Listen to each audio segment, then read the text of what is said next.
ठुलठुला भ्रष्टाचारी नेपालीलाई नक्कली भुटानी शरणार्थी बनाउने, सार्वजनिक पोखरी जग्गा वन व्यक्तिको नाममा दर्ता गराउनेहरूलाई कानुनमै मृत्युदण्डको व्यवस्था गर्नु जरुरी छ। संविधान प्रतिकूल हुने गरी संसदले कानुन बनाउन नसक्ने कुरा पनि माननीय सदस्यलाई थाहै हुनुपर्ने कुरा पनि निवेदन गर्न चाहन्छु। अनि जनताका छोराछोरीलाई माटोमा खेलाउने, भ्रष्टाचार लगायतका कतिपय कसुरमा मृत्युदण्ड दिने व्यवस्था गर्ने कारण उल्लेख गरी यो विधेयकमा विरोध प्रस्तुत गर्नुभएको देखिन्छ। प्रधानमन्त्री मन्त्री भएकाहरूको कम्बोडिया, स्विजरल्यान्ड, दुबई, बेलायतमा भएको सम्पत्ति अविलम्ब नेपाल फिर्ता ल्याउने बन्दोबस्त गर्नुपर्छ। अनि हाम्रो बैंकमा पैसा हुन्छ। प्यालेस्टाइनीहरूको राजनीतिक सङ्गठन हमासलाई आतङ्कवादी भन्नुहुन्न। सभामुख महोदय, यो बैंकिङ कसुर तथा सजाय ऐन 2064लाई संशोधन गर्न बनेको विधेयकमा विरोधको सूचना पेश गर्दछु। बैंक तथा वित्तीय संस्थालाई पूर्ण रूपले सरकारी स्वामित्वमा ल्याएर बैंकिङ कसुर नियन्त्रण गर्नु जरुरी छ। विदेशी लगानी भएको बैंकिङ र वित्तीय संस्था स्थापना र सञ्चालन गर्न दिनु हुँदैन। नेपालीको लगानी हुनुपर्छ र विदेशीको लगानीले नाफा जति विदेश लाने, नेपाली गरिब हुने। यो त प्रधानमन्त्रीजीहरू धेरै पटक भइसक्नु भएको छ। उहाँहरूलाई यो अनुभव भएकै कुरा हो नि। त्यसकारण यो विषयलाई ध्यान दिनुपर्छ। नेपालीको सम्पत्तिको सीमाङ्कन गर्ने र विदेशमा सम्पत्ति राख्न नपाउने व्यवस्था गर्नु जरुरी छ। किन भन्दाखेरि अहिले पनि नेपालीहरूको विदेशमा सम्पत्ति भएको बाहिर आएको छ। नेपालीलाई योग्यता अनुसारको काम र काम अनुसारको ज्याला पाउने बन्दोबस्त गर्नुपर्छ र बैंक मात्र खोल्न दिएर के गर्ने? मान्छेले काम गर्दा काम अनुसारको ज्याला, खान पुग्ने ज्यालै पाउँदैन। त्यतातिर सरकारको ध्यान जानु पर्यो। देशको सन्तुलित विकास गरी हाल भइरहेको बसाइसराईलाई निरुत्साहित गर्ने। बैंक छ जिल्ला जिल्लामा, मान्छे छैन। सबै बसाइसराई छ सहरतिर, विदेशतिर। यसलाई रोक्नुपर्छ र सरकारी बिदा धेरै भएको जनगुनासोलाई सम्बोधन गर्न तत्काललाई 1/4 बिदा कटौती गर्ने। संसारको विकसित देशहरूको पनि त हेर्नु पर्यो नि। त्यहाँ त बिदा छैन, हामीलाई किन बिदा धेरै? प्रधानमन्त्री, मन्त्री, सांसद र उच्च अधिकारी समेतले स्वयंसेवी भावनामा काम गरी सर्वसाधारण जनतामा पनि स्वयंसेवी भावना जगाउने। माथिदेखि यो भावना चाहिन्छ। जनतालाई मात्र दोष दिएर हुँदैन। सरकारले पहिला उदाहरण भएर देखाउनुपर्छ। संविधानमा भएको व्यवस्था अनुसार समाजमा उन्मुख अर्थतन्त्र विकास गर्न प्रधानमन्त्री, मन्त्री, शासक दलका सांसदहरू समेतले भित्री मनदेखि देश र जनताको सेवा गर्ने भावना राख्नुपर्छ। प्रधानमन्त्री, मन्त्री भएकाहरूको कम्बोडिया, स्विजरल्यान्ड, दुबई, बेलायतमा भएको सम्पत्ति अविलम्ब नेपाल फिर्ता ल्याउने बन्दोबस्त गर्नुपर्छ। अनि हाम्रो बैंकमा पैसा हुन्छ। विदेशी बैंकमा पैसा राखेर नेपालमा पैसा हुन्छ? नेपालको बैंक त खोक्रो हुन्छ नि। प्रधानमन्त्री, मन्त्री, सांसद र उच्च अधिकारीहरूको अन्य जिल्लामा भइरहेको बसाइसराईमा रोक लगाउने र यसअघि भएको बसाइसराईलाई समेत 30 दिनभित्र आफ्नो जन्मथलो जिल्लामै बसाइसराई गराई देशको सन्तुलित विकास गर्ने, त्यहाँ अस्पताल बनाउने, बाटो बनाउने, स्कुल बनाउने, कलेज बनाउने। आफ्नो जिल्ला र निर्वाचन क्षेत्रमा केही छैन। सबै मान्छेलाई सहर बजार बोलाएर यसरी देशको सन्तुलित विकास हुँदैन। भारतसँग दाल, चामल, तरकारी किनेर कति पाल्ने हामीले नेपालीलाई? हामीले आफ्नै जिल्लामा खेतीपाती गराउनु पर्यो। सरकारले सहयोग दिनु पर्यो। अनि दाल, चामल, तरकारी भारतलाई नपठाए ढुङ्गा खाएर बस्ने, माटो खाएर बस्ने नेपाली? सरकारको खोइ ध्यान? सर्वसाधारण नेपालीको 1 खर्ब रुपियाँ भन्दा बढी रकम ठगी गरेका कतिपय सहकारी संस्थाका खराब सञ्चालकहरूको घै घरानाबाट सो रकम असुल उपर गरी बचतकर्ताको फिर्ता गर्नुपर्छ। यो काम ढिलो गर्नु हुँदैन। ठुलठुला भ्रष्टाचारी नेपालीलाई नक्कली भुटानी शरणार्थी बनाउने, सार्वजनिक पोखरी जग्गा वन व्यक्तिको नाममा दर्ता गराउनेहरूलाई कानुनमै मृत्युदण्डको व्यवस्था गर्नु जरुरी छ। संसदमा भएका राजनीतिक दलहरूको सांस्कृतिक अवसरमा मात्र शुभकामना भेटघाट हुने यो ठिकै हो, तर अरू बेला पनि देश र जनताको समस्या समाधान गर्न यसरी नै बराबर भेटघाटको आयोजना हुनु पर्यो। अरू विषय नहुने, सांस्कृतिक विषयमा शुभकामना भनेर हात मिलाउनेमा देश राम्रो हुन्छ? हुँदैन नि। प्रजातन्त्र भनेको जीवन पद्धति हो, समस्याको समाधान हो, आर्थिक समानता हो, सामाजिक न्याय हो, देशभक्ति हो। संवैधानिक समाजवादको अर्थ पनि योभन्दा फरक नहोला। भारतीय प्रधानमन्त्री मोदीजीले नेपाली भूमि गुन्जीमा भारतीय सुरक्षाकर्मी सहित पुग्दा समेत यसको विरोध सरकारबाट किन भएन? यसको अर्थ प्रधानमन्त्री पुष्पकमल दाहालजीले नेपाली भूमि गुन्जीमा सरकारको दाबी छाड्नु भएको हो र? यस्तो भए नेपाली जनता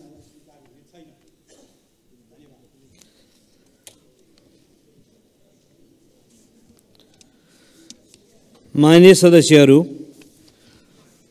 अब विधेयक प्रस्तुतकर्ता माननीय अर्थमन्त्रीको तर्फबाट माननीय कानुन न्याय तथा संसदीय मामिला मन्त्री श्री धनराज गुरुङलाई उक्त विधेयकलाई प्रस्तुत गर्न अनुमति माग्ने प्रस्तावमाथि प्राप्त विरोधको सम्बन्धमा संक्षिप्त वक्तव्य दिन अनुमति दिन्छु।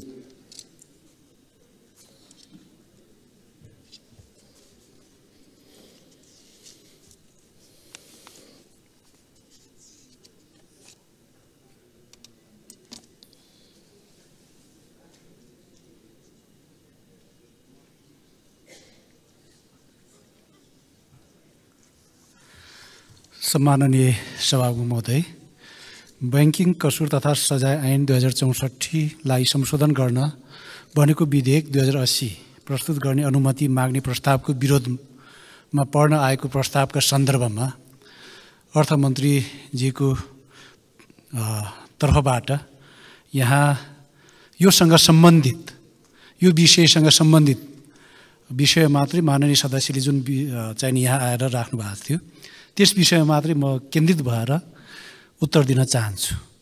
यहाँ किन भन्दाखेरि यो विधेयकसँग असम्बन्धित विषयहरू पनि उहाँले उठाउनु भएको छ। असम्बन्धित विषयलाई मैले यहाँ फेरि प्रस्तुत गरिरहनु पर्छ भन्ने मलाई लाग्दैन।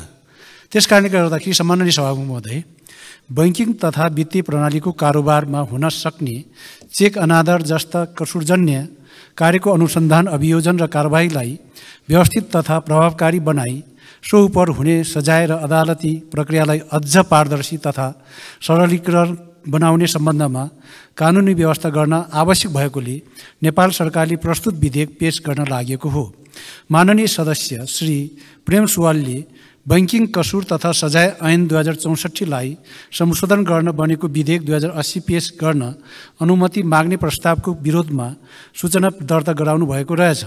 माननीय सदस्यले विरोधको सूचनामा बैंक तथा वित्तीय संस्थालाई पूर्ण रूपले सरकारी स्वामित्वमा ल्याउने, विदेशमा सम्पत्ति राख्न नपाउने, योग्यता अनुसारको काम र काम अनुसारको ज्याला पाउने व्यवस्था गर्ने, बसाई सराईलाई निरुत्साहित गर्ने, सरकारी विधा कटौती गर्ने, विदेशमा राखिएको सम्पत्ति नेपाल फिर्ता ल्याउने, सहकारी ठगीमा कारबाही गर्ने, गरी रकम असुल उपर गर्ने, भ्रष्टाचार लगायतका कतिपय कसुरमा मृत्युदण्ड दिने व्यवस्था गर्ने कारण उल्लेख गरी यो विधेयकमा विरोध प्रस्तुत गर्नुभएको देखिन्छ। सभामुख महोदय, नेपाल सरकारले पेश गरेको प्रस्तुत विधेयकले चेक अनादर जस्ता कसुरजन्य कार्यको अनुसन्धान, अभियोजन र कारबाहीलाई व्यवस्थित बनाउने गरी विधेयक पेश गरेको हुनाले माननीय सदस्यले विरोधको सूचनामा उठाउनु भएका कतिपय विषयहरू चाहिँ यहाँ सम्बन्धित देखिँदैनन्। पूर्ण रूपमा सरकारी स्वामित्वमा रहेका बैंकमा पनि व्यक्ति बीचमा चेक अनादर लगायतका बैंकिङ कसुर हुन सक्ने र चेक अनादर जस्ता बैंकिङ कसुरमा चेक काट्ने र चेक धारण गर्ने व्यक्तिलाई चेकमा उल्लेख भए बमोजिमको रकम भुक्तानी गरी मिलापत्र गर्न सकिने व्यावहारिक व्यवस्था गर्न समेतको लागि यो विधेयक पेश गरिएको हो। विदेशमा सम्पत्ति राख्न पाउने नपाउने विषय बेग्लै कानुनबाट सम्बोधन हुने विषय भएको, त्यसै गरी ज्याला, बसाई सराई, विधा कटौती लगायतका विषय सरकारले सम्बन्धित कानुन निर्माण गर्दाका बखत तथा तत्सम्बन्धी नीतिगत व्यवस्था गर्दाका बखत विचार गर्ने विषय हुन्। सहकारी संस्थाको ठगीको सम्बन्धमा सम्बन्धित निकायहरूबाट आवश्यक कारबाही भइरहेको र त्यस्तो ठगी हुन नदिनका लागि सुधारात्मक कानुनी व्यवस्था गर्न सम्मानित सदनमै विधेयक समेत पेश भई छलफलको क्रममा रहेको बेहोरा समेत अनुरोध गर्न चाहन्छु। भ्रष्टाचार लगायतका कसुरमा मृत्युदण्डको व्यवस्था गर्नको लागि प्रस्तुत विधेयकमा विरोधको सूचना दर्ता गर्नुभएको सम्बन्धमा मूल कानुनको रूपमा रहेको नेपालको संविधानले नै मृत्युदण्ड दिने गरी कानुन बनाउन नमिल्ने व्यवस्था गरेको कुरा यहाँ स्मरण गराउन चाहन्छु।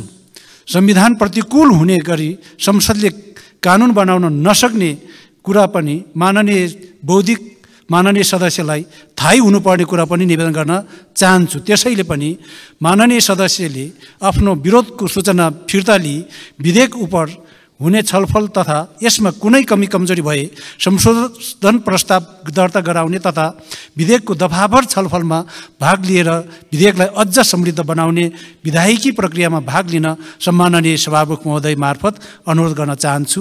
धन्यवाद।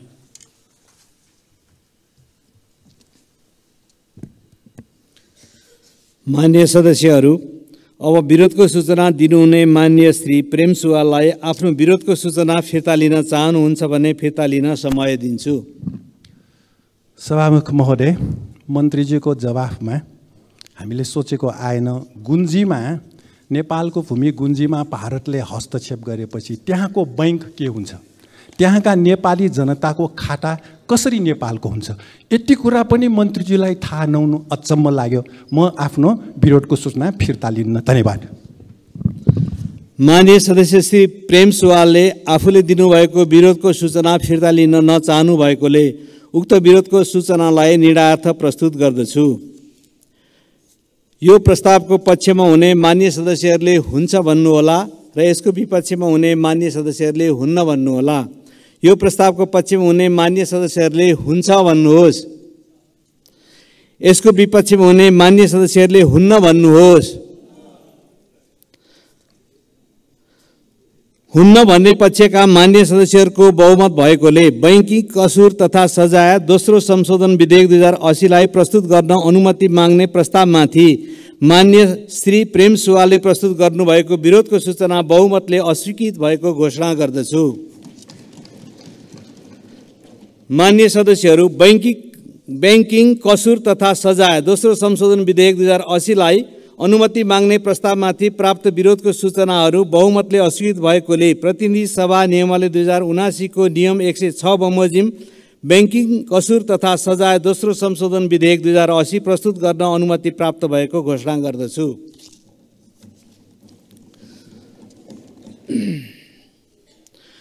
मान्य सदस्यहरू, अब माननीय अर्थमन्त्रीको तर्फबाट माननीय कानुन न्याय तथा संसदीय मामिला मन्त्री श्री धनराज गुरुङलाई बैंकिङ कसुर तथा सजाय दोस्रो संशोधन विधेयक 2080 पेश गर्न अनुमति दिन्छु।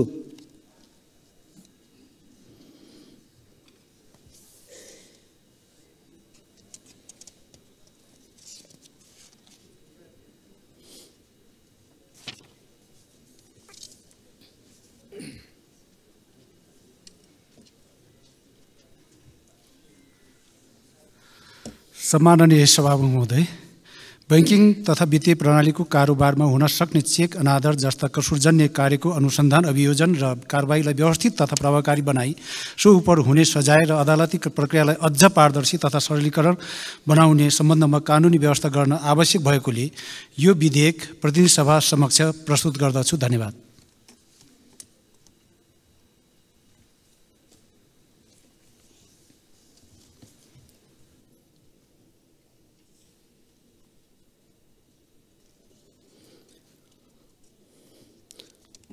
मान्य सदस्यहरू,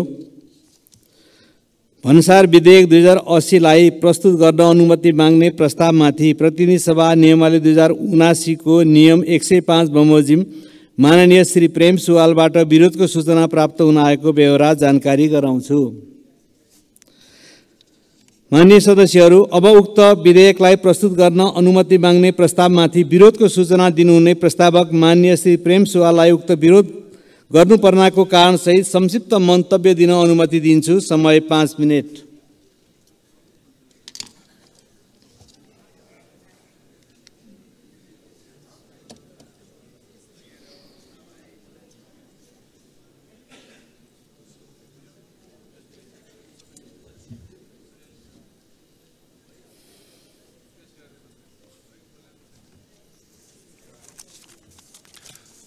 सभामुख महोदय, राजस्वले चालु खर्च नपुग्ने, विकास निर्माण विदेशी अनुदान र ऋणमा गर्नुपर्ने र यो अवस्थाले देश कहिले आत्मनिर्भर हुने? त्यसकारण यो भन्सार कार्यालयका अधिकारीहरूबाट असल नियतको नाममा भइरहेको भन्सार महसुल चुहाटलाई रोक्ने बन्दोबस्त हामीले प्रभावकारी ढङ्गले ल्याउनुपर्छ। सिपिङ कन्टेनर भनेको सानोतिनो काम होइन। यस्तो सेवा सरकारकै मार्फत मात्र हुनुपर्छ। अब व्यक्तिलाई छोडिदिँदाखेरि त्रिभुवन अन्तर्राष्ट्रिय विमानस्थलमा त सुन तस्कर भयो। अब सिपिङ कन्टेनरमा के हुने होला? बम बारुद आउने हो कि? त्यसकारण यो सरकारले मात्र गर्ने हो। यो भन्सार विधेयकमा यो व्यक्तिलाई दर्ता गराएर गर्न दिने बन्दोबस्त ठिक छैन। निकासी वा पैथारीको काम पनि सरकारी निकाय मार्फत हुनुपर्छ। सीमा तस्करी नियन्त्रण यसबाट मात्र हुन सक्छ। व्यक्तिलाई गर्न दिएर सीमा तस्करी नियन्त्रण हुँदैन। महसुल वा जरिवाना वा अन्य कुनै रकम विद्युतीय माध्यमबाट भुक्तानी भएको 6 महिनामा सम्बन्धित व्यक्ति वा कम्पनी कार्यालयमै पुगेर रुजु गर्नुपर्छ। अन्य सरकारी सेवाका कर्मचारीहरू समेत नेताहरूलाई रिश्वत बुझाएर भन्सार कार्यालयमा सरुवा भइरहेको जनगुनासो छ। भन्सारमा जान पाएपछि ठिक हुन्छ अरे भनेपछि भन्सार त खराब रहेछ भन्ने कुरा बुझियो नि। त्यहाँ राम्रो बनाउने काम अहिलेसम्मका सरकारहरूले गर्नै सकेन। यसमा आत्मसात गर्नु पर्यो प्रधानमन्त्री मन्त्रीजीहरूले।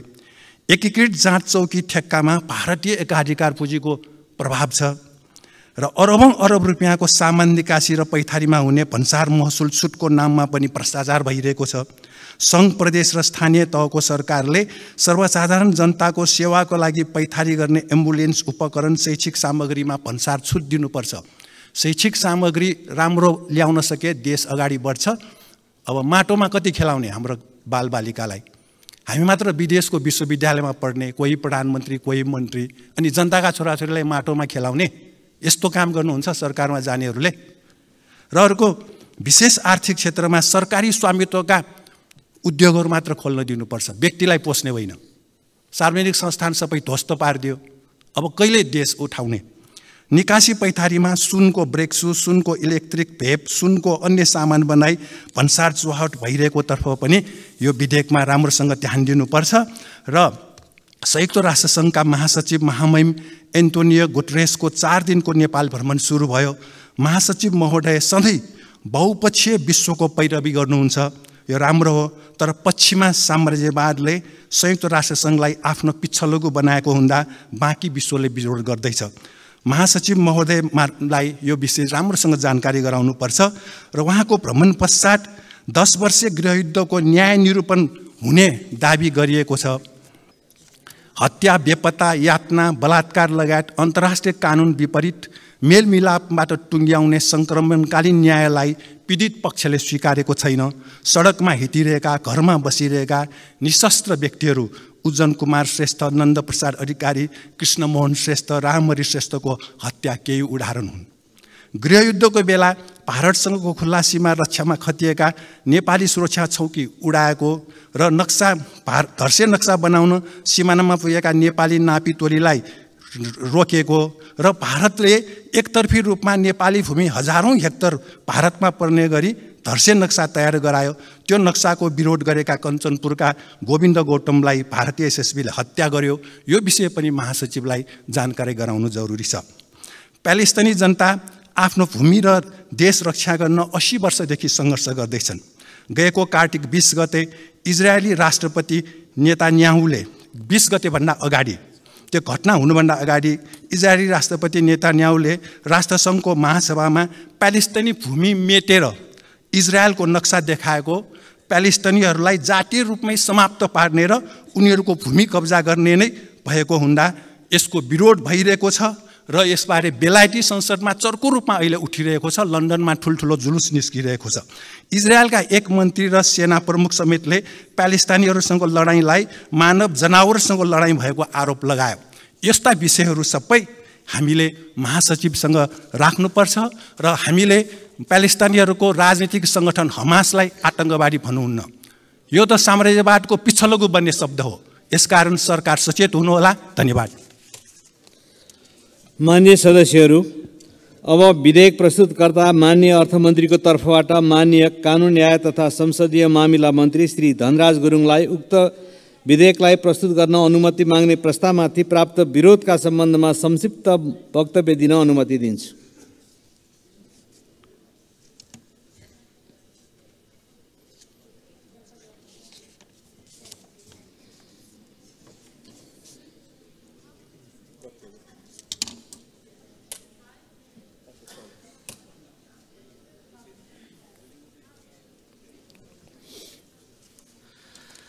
सम्माननीय सभामुख महोदय, भन्सार सम्बन्धी कानुनलाई संशोधन र एकीकरण गर्न बनेको विधेयक 2080 प्रस्तुत गर्ने अनुमति माग्ने प्रस्तावको विरोधमा पर्न आएको प्रस्तावको सन्दर्भमा माननीय अर्थमन्त्रीज्यूको तर्फबाट यहाँ चाहिने म केही कुराहरू प्रस्तुत गर्न चाहन्छु र यस विषयसँग असम्बन्धित विषयहरू पनि माननीय सदस्यले विरोधको प्रस्ताव राख्नुहुने माननीय सदस्यले फेरि उठाइहाल्नु भएको छ।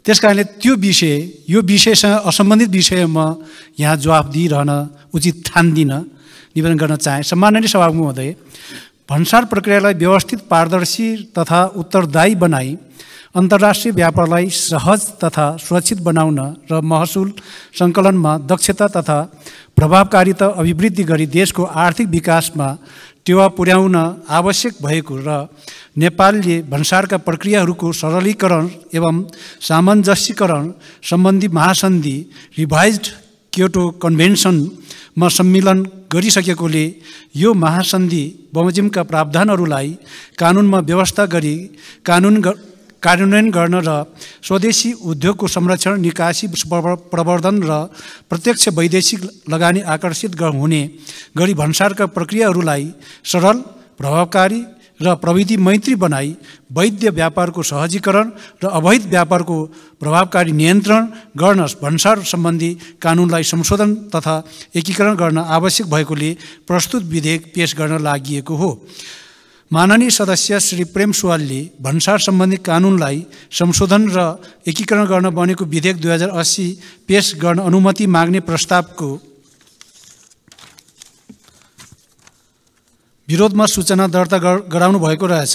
माननीय सदस्यले विरोधको सूचनामा भन्सार महसुल चौहाटलाई अनुगमन गर्ने, शिपिङ कन्टेनर सेवा सरकारी निकायबाटै सञ्चालन गर्ने, एकीकृत जाँच चौकी ठेक्कामा एकाधिकार अन्त्य गर्ने, निकासी पैठारीमा हुने भन्सार महसुल छुटको नाममा हुने भ्रष्टाचार अन्त्य गर्ने, एम्बुलेन्स, शैक्षिक सामग्री लगायतका माल वस्तुमा भन्सार महसुल छुट दिने लगायतका कारणबाट यो विधेयकमा विरोध गर्नुभएको देखिन्छ।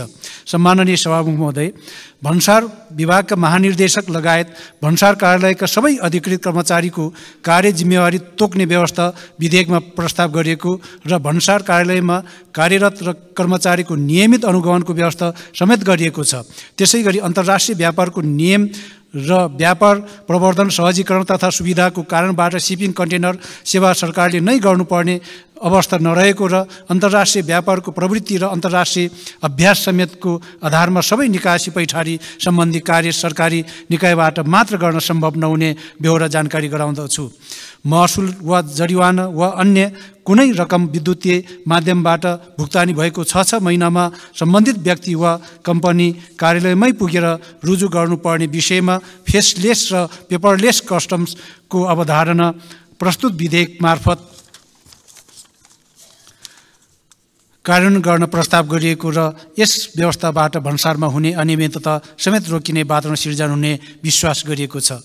भन्सार प्रशासनमा हुने कर्मचारीको सरुवालाई वैज्ञानिक र पारदर्शी बनाई र एकीकृत जाँच चौकी ठेक्का सार्वजनिक सूचनाको माध्यमबाट प्रतिस्पर्धाको आधारमा मूल्याङ्कन गरी पारदर्शी रूपमा दिने गरिएको छ। वैदेशिक सहायतामा सञ्चालित आयोजनाका लागि आवश्यक वस्तु आयात गर्दा र आर्थिक ऐनको प्रावधान अनुसार महसुल छुटको व्यवस्था रहेकोमा उच्च स्तरीय कर सुधार आयोगको सुझावको आधारमा पुनरावलोकन गरी कार्यान्वयन गरिनेछ। एम्बुलेन्स तथा सब वाहनमा महसुल छुटको व्यवस्था समेत गरिएको व्यवस्था जानकारी गराउन चाहन्छु। विशेष आर्थिक क्षेत्रमा सरकारी तथा निजी क्षेत्र दुवैले उद्योग सञ्चालन गर्न सक्ने व्यवस्था गरिएको छ।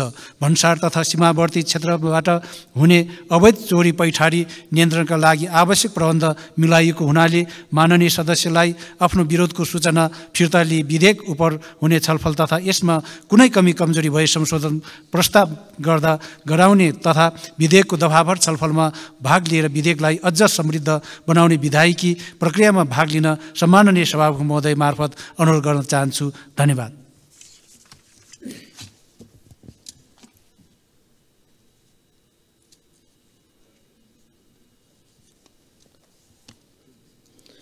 माननीय सदस्यहरू, अब विरोधको सूचना दिनुहुने माननीय श्री प्रेम सुवाललाई आफ्नो विरोधको सूचना फिर्ता लिन चाहनुहुन्छ भने फिर्ता लिन समय दिन्छु।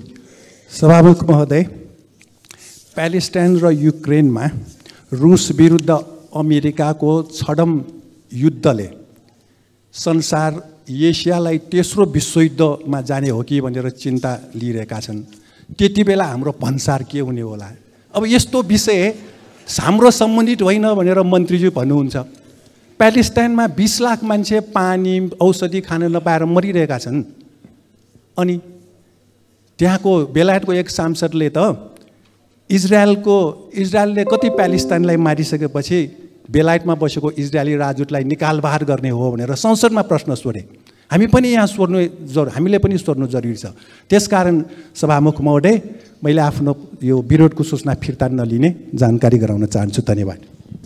माननीय श्री प्रेम सुवालले आफूले दिनुभएको विरोधको सूचना फिर्ता लिन नचाहनु भएकोले उक्त विरोधको सूचनालाई निर्णयार्थ प्रस्तुत गर्दछु। यो प्रस्तावको पक्षमा हुने माननीय सदस्यहरूले हुन्छ भन्नुहोला र यसको विपक्षमा हुने माननीय सदस्यहरूले हुन्न भन्नुहोला। यो प्रस्तावको पक्षमा हुने माननीय सदस्यहरूले हुन्छ भन्नुहोस्। यसको विपक्षमा हुने माननीय सदस्यहरूले हुन्न भन्नुहोस्। हुन्न भन्ने पक्षका माननीय सदस्यहरूको बहुमत भएकोले भन्सार विधेयक 2080 लाई प्रस्तुत गर्न अनुमति माग्ने प्रस्तावमाथि माननीय श्री प्रेम सुवालले प्रस्तुत गर्नुभएको विरोधको सूचना बहुमतले अस्वीकृत भएको घोषणा गर्दछु। माननीय सदस्यहरू, भन्सार विधेयक 2080 लाई अनुमति माग्ने प्रस्तावमाथि प्राप्त विरोधको सूचनाहरू बहुमतले अस्वीकृत भएकोले प्रतिनिधि सभा नियमावली 2079 को नियम 106 बमोजिम भन्सार विधेयक 2080 प्रस्तुत गर्न अनुमति प्राप्त भएको घोषणा गर्दछु। माननीय सदस्यहरू, अब माननीय अर्थमन्त्रीको तर्फबाट माननीय कानुन न्याय तथा संसदीय मामिला मन्त्री श्री धनराज गुरुङलाई भन्सार विधेयक 2080 पेश गर्न अनुमति दिन्छु।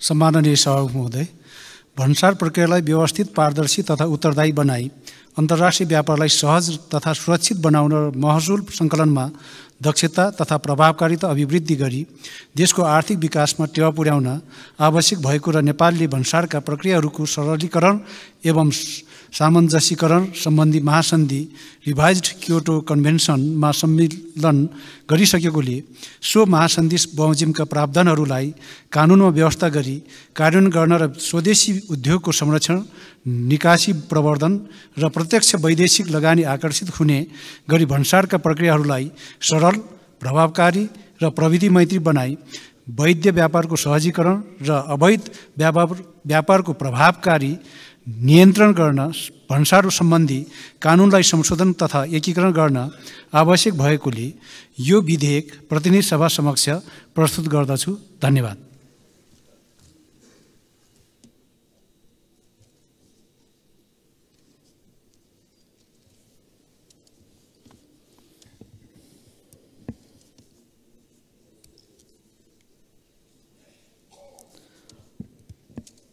माननीय सदस्यहरू, संयुक्त राष्ट्र संघका महासचिव श्री एन्टोनियो गुटेरसले यही 2080 कार्तिक 14 गते मङ्गलबार दिनको 4 बजे सङ्घीय संसदको दुवै सदनको संयुक्त बैठकमा सम्बोधन गर्ने कार्यक्रम रहेको हुँदा प्रतिनिधि सभाका सम्पूर्ण माननीय सदस्यहरू उक्त दिन 3:45 बजे भित्रै बैठक कक्षमा उपस्थित भई आफ्नो आसन ग्रहण गरी सक्नुहुन अनुरोध गर्दछु।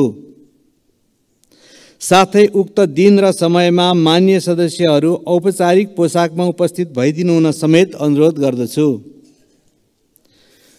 माननीय सदस्यहरू, प्रतिनिधि सभाको अर्को बैठक 2080 साल कार्तिक 16 गते बिहीबार बिहान 11 बजे बस्ने गरी यो बैठक स्थगित हुन्छ।